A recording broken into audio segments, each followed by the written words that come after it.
Governor Rajendra Arlekar മുഖ്യമന്ത്രിയും കേരളത്തെയൊക്കെ വലിയ രീതിയിൽ പ്രശംസിക്കുകയാണ്. ഇന്നത്തെ റിപ്പബ്ലിക് ദിന പരേഡിലാണ് അദ്ദേഹത്തിൻ്റെ വലിയ വൈറലാവുകയാണ് അദ്ദേഹത്തിൻ്റെ ഈ പ്രസംഗം. കുട്ടിക്കാലം മുതലേ RSSകാരനായി പ്രവർത്തിച്ച ഒരാളാണ് ഗവർണർ. അതുകൊണ്ട് തന്നെ ആയിരിക്കാം അദ്ദേഹം അങ്ങനെ പറഞ്ഞത്. കാരണം കുട്ടിക്കാലം മുതലേ RSSകാരനായ നമ്മുടെ ഗവർണർ, അപ്പോൾ RSSൻ്റെ ആ ഒരു പരിശീലനവും അതിൻ്റെ ഒരു രീതികളും ഒരിക്കലും അദ്ദേഹത്തിന് പ്രത്യേകിച്ച് രണ്ടാമതൊന്നും ആലോചിക്കേണ്ട ആവശ്യമില്ല, സ്വാഭാവികമായിട്ട് വരും. വ്യക്തമായ ലക്ഷ്യം എന്താണെന്നുള്ളതിന് ആർക്കും ഒട്ടും ആശയക്കുഴപ്പമില്ലാത്തൊരു പ്രസ്ഥാനമാണ് RSS എന്ന് പറയുന്നത്. അപ്പോൾ RSS മുഖ്യമന്ത്രി പിണറായി വിജയനെ കുറിച്ച് ഇങ്ങനെ ലക്ഷ്യബോധമുള്ള ഒരു മുഖ്യമന്ത്രിയാണ്, വികസിത കേരളമാണ് അദ്ദേഹത്തിൻ്റെ ലക്ഷ്യം എന്ന് പ്രശംസിച്ച് പറയണം എന്നുണ്ടെങ്കിൽ ആ പറയുന്നതും RSSൻ്റെ അതല്ലെങ്കിൽ അർലേക്കറുടെ ലക്ഷ്യവും തമ്മിൽ യോജിച്ചു പോകുന്നതുകൊണ്ടായിരിക്കും. അതിനെ നമ്മൾ ആ രീതിയിലാണ് എടുക്കേണ്ടതാണ് എനിക്ക് തോന്നുന്ന സാധനം. പ്രത്യേകിച്ചും പശ്ചാത്തലത്തിൽ. പിന്നെ ഇതിനപ്പുറമുള്ള വേറെ ചില കാര്യങ്ങളുണ്ട്. ഉദാഹരണത്തിന് ഇപ്പോൾ കണ്ണൂരിലെ കാര്യം എടുത്ത് നോക്ക്. കണ്ണൂരിൽ ഇപ്പം രാഷ്ട്രീയ സംഘടന ഇല്ലല്ലോ, കൊലപാതകങ്ങൾ നിന്നില്ലേ? എങ്ങനെ നിന്നു? പിണറായി വിജയൻ്റെ നേതൃത്വത്തിൽ എമ്മിൻ്റെ മാധ്യസ്ഥത്തിൽ ഇരു നേതാക്കളും കൂടെ തീരുമാനിച്ചു, അവിടെ സംഗതി തീർന്നു അല്ലേ? അപ്പോൾ ഒന്ന് ആലോചിച്ച് നോക്കുക, അവിടെ എത്രയോ ജീവനുകൾ അവിടെ രണ്ട് ഭാഗത്തും മരിച്ചു വീണു. അത് എന്തുകൊണ്ട് വീണു അല്ലേ? അപ്പോൾ അവങ്ങൾ പോലും അറിയുന്നില്ല സംഗതി. അപ്പോൾ ഈ രീതിയിലുള്ള ഒരു സംഗതി ഇപ്പോൾ രാഷ്ട്രീയ നേതാക്കൾ തമ്മിലുള്ള, അല്ലെങ്കിൽ പൊതുരാഷ്ട്രീയത്തിലുള്ള നേതാക്കൾ തമ്മിൽ പുറത്ത് കാണുന്നതും അകത്ത് കാണുന്നതും തമ്മിലുള്ള യഥാർത്ഥ സംഗതി തമ്മിൽ ഒരുപാട് വ്യത്യാസമുണ്ടാവും. ഇപ്പോൾ ഉദാഹരണത്തിന് ആരിഫ് മുഹമ്മദ് ഖാനും പിണറായി വിജയൻ അല്ലെങ്കിൽ കേരളത്തിലെ ഗവൺമെൻറ്റും തമ്മിൽ ഈ ഒരു സംഘടനത്തിൻ്റെ പാത സ്വീകരിച്ചത് രണ്ടു കൂട്ടരും തമ്മിലുള്ള ഒരു അണ്ടർസ്റ്റാൻഡിങ്ങിൻ്റെ ഭാഗമായിരുന്നു അല്ലയോ എന്നങ്ങനെ ഉറപ്പിക്കാൻ പറ്റും. കാരണം ഇവിടെ BJPക്ക് മുമ്പോട്ട് വരാനും വളരാനും ഉള്ളൊരു സ്പേസ് ക്രിയേറ്റ് ചെയ്യുന്നതിൽ ഈ ഒരു സംഘടനം അനുകൂലമാകും എന്ന് കണ്ടെത്തുകയും അത് രണ്ടുപേരും കൂടെ ഒരു ധാരണയിൽ സൃഷ്ടിക്കുകയും അതനുസരിച്ചിട്ട് ആ ഒരു ഒന്നിക്കലിന് ചില ആനുകൂല്യങ്ങൾ പരസ്പരം കൈമാറുകയും ചെയ്താൽ സ്വാഭാവികമായിട്ടും വളരെ ശക്തമായ രീതിയിൽ രണ്ട് ധ്രുവങ്ങളിലേക്ക് പോകുന്നുണ്ട് നമുക്ക് തോന്നും. പക്ഷേ ആരിഫ് മുഹമ്മദ് ഖാനും കഴിഞ്ഞ നമ്മുടെ പിണറായി സർക്കാരിൻ്റെ കാലഘട്ടത്തിൽ അവർ തമ്മിലുണ്ടായ സംഘടന എടുത്ത് നോക്കിക്കഴിഞ്ഞാൽ കേരളത്തിൽ BJPക്ക് ഉണ്ടായിട്ടുള്ളൊരു വലിയ ഒരു അനുകൂലമായ ഘടകങ്ങൾ വളരെ വലുതാണ്. അപ്പോൾ BJPക്ക് അല്ലെങ്കിൽ RSSന് അനുകൂലമായ ഒരു ഘടകമാണ് പിണറായി വിജയൻ്റെ നിലപാടും ആരിഫ് മുഹമ്മദ് ഖാൻ്റെ നിലപാടും കേരളത്തിൽ സൃഷ്ടിച്ചത്. ഇനി അതിൻ്റെ ഒരു രണ്ടാം ഘട്ടമായിരിക്കും ഒരു പക്ഷേങ്കിൽ വളരെ സൗമ്യമായ രീതിയിലൂടെ മുഖ്യമന്ത്രിയെ പ്രശംസിക്കുന്നു. അതോടൊപ്പം തന്നെ മുഖ്യമന്ത്രി കേരളം ഒന്നിനും പിന്നിലല്ല, കേരളത്തിലെ ജനങ്ങൾ മികച്ചവരാണ്, മലയാളികൾ സിംഹങ്ങളാണ്, ഇങ്ങനെയൊക്കെയാണ് തുടങ്ങുന്നു ഗവർണറുടെ വാക്കുകൾ. ഇത് ഒരു പക്ഷേ കേൾക്കുമ്പം ചില ആളുകൾക്ക് വളരെയധികം വിഷമം ഉണ്ടാക്കുന്നുള്ളത് മറ്റൊരു കാര്യവുമാണ്. അത് വിഷമം ഉണ്ടാക്കുന്നത് സ്വാഭാവികമായിട്ടും അവരുടേതായ പ്രശ്നങ്ങളായിരിക്കാം. ഇപ്പോൾ ഫോർ എക്സാമ്പിൾ ഗവൺമെൻറ്റിൻ്റെ ഭാഗത്ത് നടപടികളുണ്ട്. ഉദാഹരണത്തിന് നമ്മളൊരു വിദ്യാഭ്യാസത്തിൻ്റെ ഒരു ആവശ്യത്തിനായിട്ട് ഒരു കമ്മീഷൻ രൂപീകരിച്ചു കഴിഞ്ഞാൽ ഒരു വിദഗ്ധനായിരിക്കും ഒരു കമ്മീഷനായിട്ട് നിയമിക്കുന്നത്. എന്നിട്ട് ആ വിദഗ്ധൻ കൊണ്ടുവരുന്ന നിർദ്ദേശങ്ങൾ അദ്ദേഹം പഠിച്ചതിന് ശേഷമായിരിക്കും. പഠിച്ചിട്ട് ആ നിർദ്ദേശങ്ങൾ ഇംപ്ലിമെൻ്റ് ചെയ്യാൻ തീരുമാനിക്കുകയാണെങ്കിൽ വിദ്യാഭ്യാസ മേഖലയുടെ നന്മയ്ക്ക് വേണ്ടിയായിരിക്കുമല്ലോ അത് കമ്മീഷനെ നിയമിച്ചതും ആ വിദഗ്ധനെ കണ്ടെത്തിയതും അദ്ദേഹത്തിൻ്റെ ശുപാർശ വാങ്ങുന്നത്. അപ്പോൾ അദ്ദേഹം നൽകിയ ഈ ശ്യാം മേനോൻ കമ്മീഷൻ സംസ്ഥാന സർക്കാർ നിയമിച്ചതാണ്. അപ്പോൾ അദ്ദേഹം കൊടുത്തൊരു ശുപാർശകളിൽ പ്രധാനപ്പെട്ട 2 ശുപാർശകൾ ഈ യൂണിവേഴ്സിറ്റി നിയമ ഭേദഗതിയിലുള്ള ഒന്ന്, സിൻഡിക്കേറ്റിൻ്റെ അംഗസംഖ്യ കുറയ്ക്കുക, സെനറ്റിൻ്റെ അംഗസംഖ്യ കുറയ്ക്കുക. 10 അംഗങ്ങളെ സെനറ്റ് അംഗങ്ങളെ ഗവർണർക്ക് നോമിനേറ്റ് ചെയ്യാനുള്ള അവകാശമുണ്ട്. അപ്പോൾ ഈ സെനറ്റ് അംഗങ്ങളെ കുറച്ച് കഴിഞ്ഞാൽ അത് ഗവർണറുടെ അധികാരത്തിലുള്ള ഒരു കൈകടത്തലാകും എന്നുള്ളത് കൊണ്ട് ഈ പുതിയ ഭേദഗതിയിൽ സെനറ്റ് അംഗങ്ങളുടെ എണ്ണം കുറയ്ക്കേണ്ട, ഗവർണറെ വെറുപ്പിക്കേണ്ട എന്ന് തീരുമാനിച്ചുകൊണ്ട് സംസ്ഥാന സർക്കാർ അതുമായിട്ട് മുമ്പോട്ട് പോകുന്നില്ലെന്ന് അറിയുന്നത്. അപ്പോൾ വിദ്യാഭ്യാസ മേഖലയുടെ ഗുണനിലവാരത്തിൻ്റെ ഉയർച്ചയ്ക്കാണോ ഈ സർക്കാർ പ്രാധാന്യം നൽകുന്നത്, അതോ ഗവർണറുമായിട്ടുള്ള തങ്ങളുടെ ബന്ധം നിലനിർത്തിക്കൊണ്ടുപോയി നമുക്ക് വലിയ പ്രശ്നമില്ലാതെ കാര്യങ്ങൾ നടപ്പിലാക്കുക എന്നുള്ളതിനാണോ, അതോ ഇതിൻ്റെ മറവിൽ ഗവർണർക്ക് 10 പിന്നെ അംഗങ്ങളെ നോമിനേറ്റ് ചെയ്യാനുള്ള അവസരം ക്രിയേറ്റ് ചെയ്യുകയാണോ എന്നുള്ളത് നമ്മൾ ചിന്തിക്കേണ്ട വിഷയമാണ്.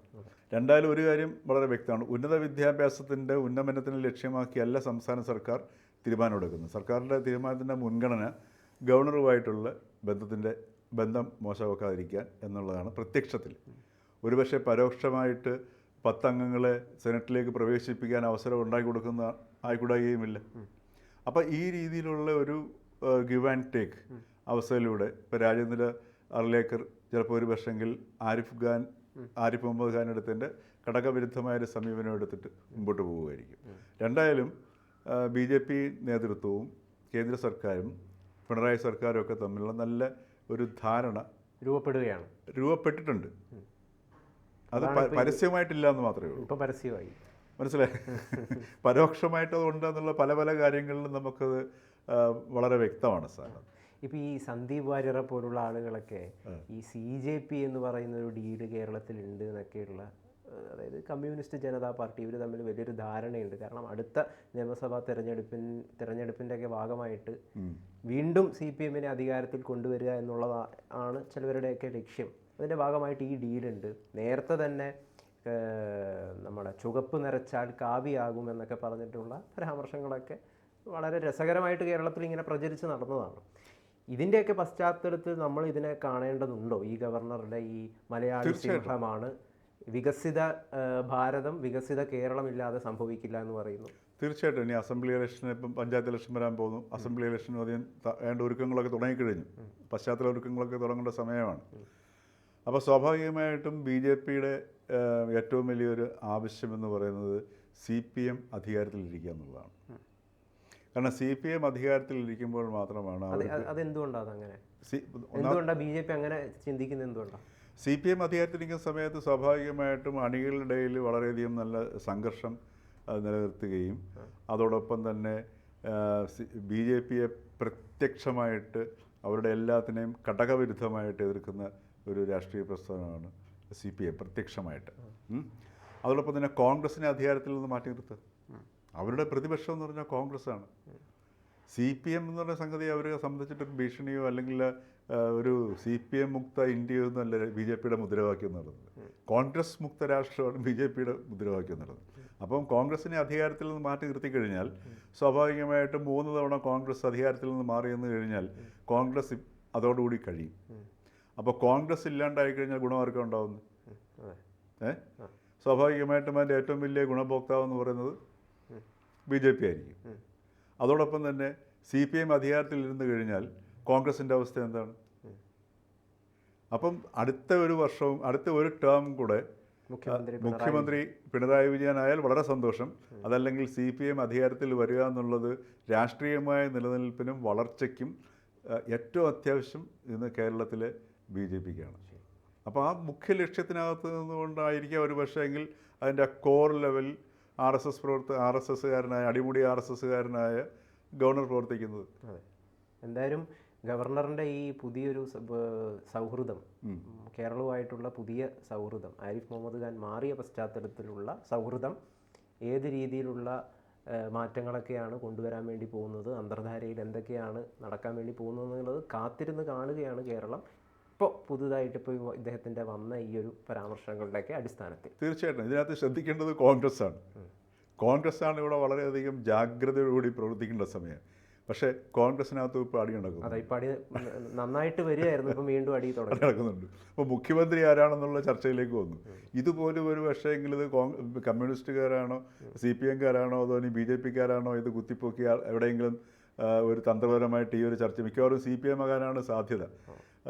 ചെന്നിത്തലയാവണോ സതീശനാവണോ മുഖ്യം എന്നുള്ളൊരു വിഷയം ഇട്ട് കഴിഞ്ഞാൽ നേതാക്കന്മാർ തമ്മിലടിക്കുകയും വിഭാഗീയത ഉണ്ടാവുകയും തെരഞ്ഞെടുപ്പിൽ അത് റിഫ്ലക്റ്റ് ചെയ്യുകയും സ്വാഭാവികമായിട്ട് തെരഞ്ഞെടുപ്പ് റിസൾട്ടിനെ ബാധിക്കുകയും ചെയ്ത് കഴിഞ്ഞാൽ സാധ്യത അനായാസമായിട്ട് CPM-ലേക്ക് വരുമല്ലോ.